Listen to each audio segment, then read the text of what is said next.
And we're starting out with a lot of scraps and we're going to make ruffles today. So I have different kind of scraps and we're going to turn these scraps into ruffles for our junk journals. Okay, so we're making fabric ruffles out of several different kinds of fabric. First, we're going to be starting with the lace. And I'm going to set this down, hold my threads, do a couple of stitches forward, a couple of stitches back. I'm going to put my needle down, and then I'm going to gather this fabric, this lace up, and I'm going to lay it under the foot, hold it with both hands, put the foot down on top of it so I have some bulk, and I'm going to keep gathering as I sew. And I'm going to put my stitch length at my longest length. So I'm at a 4 on this machine. Most machines are up to a 6. And I'm just slowly going to push this lace under the foot as I sew. And that way I'm making a nice ruffle that I can put on the sides of, in this case, my junk journal pages. Because I like to have some bulk and some frou-frou. It's all about the textural appeal on my junk journals. So I'm pulling that lace out and just pushing it and stitching right on top of it and locking in those ruffles as I go. It's okay, you can lift your foot with the needle down, push some more under, try and keep that straight, put the needle back down, and you can have this as thick of ruffles as you want or as few of ruffles. And I'm using my scrap, so I got a thread in there that I'll pull that thread out before I put it on my journal. And again, I'm just pushing with my fingers right underneath that. And this was about probably a 40 inch. At the end, I'm just going to forward stitch and back stitch. Pull my thread up, pull it out. And it actually took on this piece, it's going to vary depending upon what you're making. But on this piece, it has made, and I'll trim my threads at the other end, it's turned a 42-inch piece of lace into a very, very beautiful, probably about a 9-inch piece that'll go on the side of a pocket or on the side of my junk journal. So I'm very excited about that. And let's make some more. And let's do some ruffles with this beautiful strand. That'll go great with any beige pages, white pages, pink pages. Beautiful mixture there with that gold leaf going through it. And we're just going to start out by going a couple stitches forward, a couple stitches back, and we're going to needle down, pick up the foot, and we're going to push some bulk underneath that foot and set it right back down on top, and then continue to push.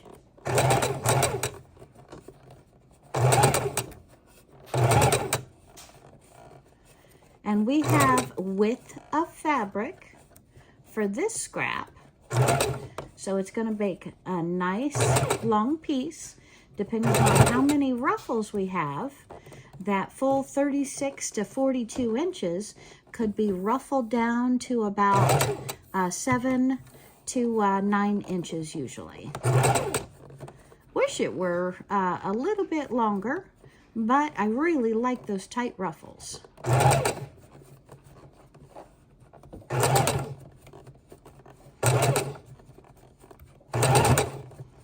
I think the tight ruffles give you a lot more texture and visual appeal than having, oh, and I'm sorry about my hand being in the way so much.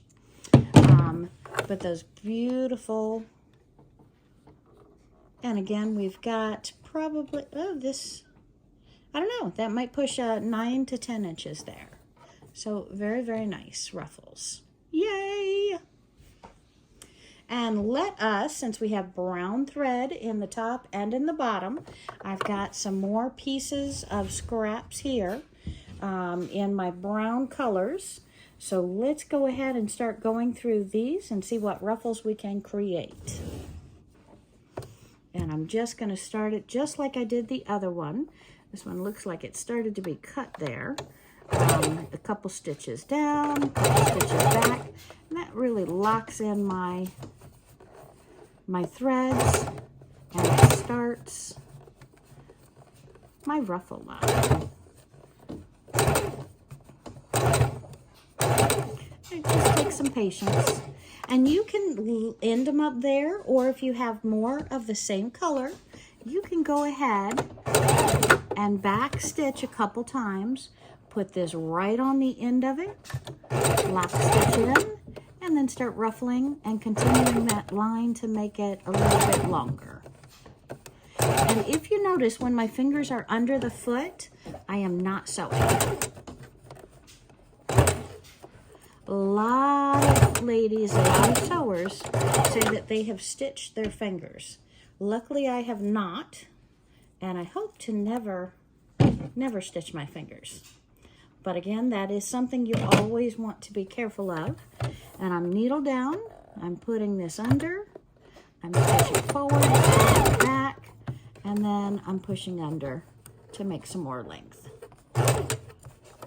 Would be nice if I had enough of this color. I only had the 3 strips, but it would be real neat if I could go across a 2-page fold in my junk journal. That would be really neat.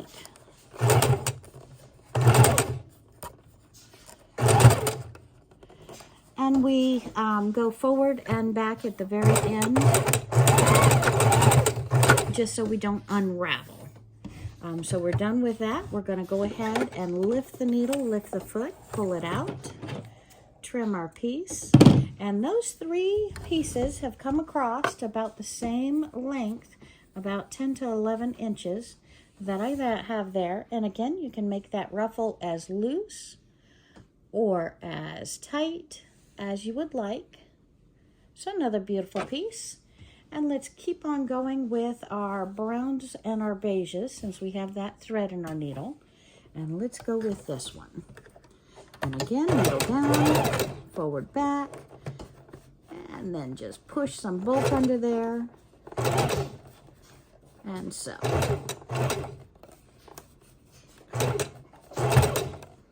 And again, we want to use this with our scraps. There's never a reason to throw away scraps from your scrap project.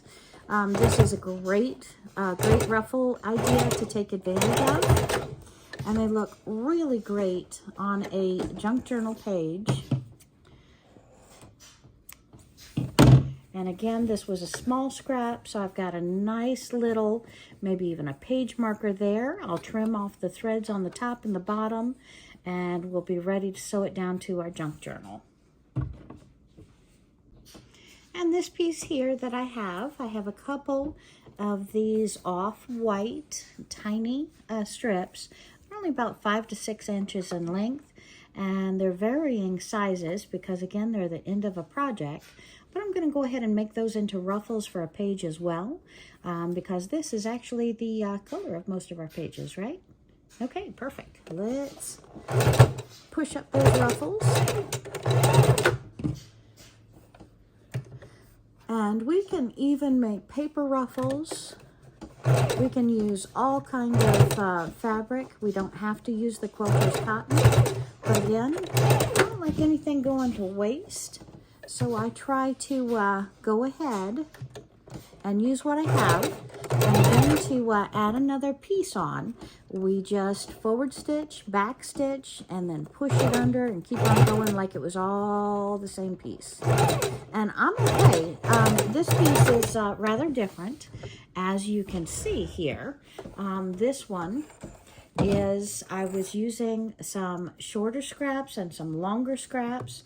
So some of our ruffles are longer than the others, and I've got to trim my threads off of that one.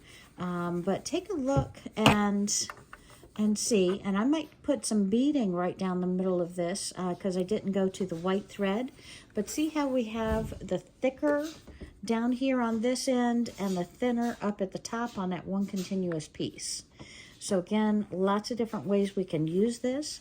And again, I can sew down another ribbon right on top to make it even more frou-frou when we put it on the journal page. And I just have a couple more pieces of brown, so let's go ahead and do these. I might even put them together on one strip. So let's go ahead and attach them and see how they look together.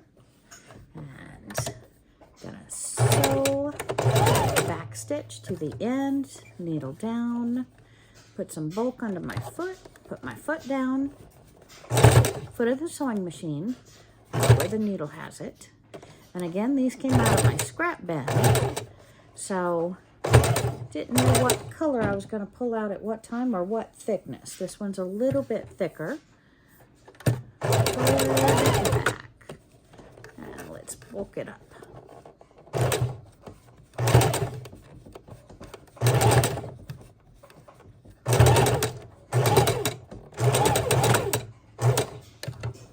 Okay, we'll pull that out. Take a look at what we've got. And what do you think?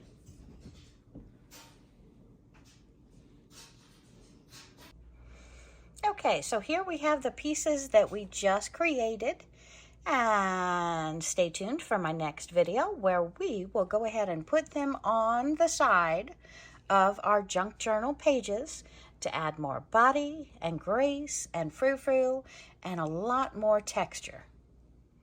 I'm loving it.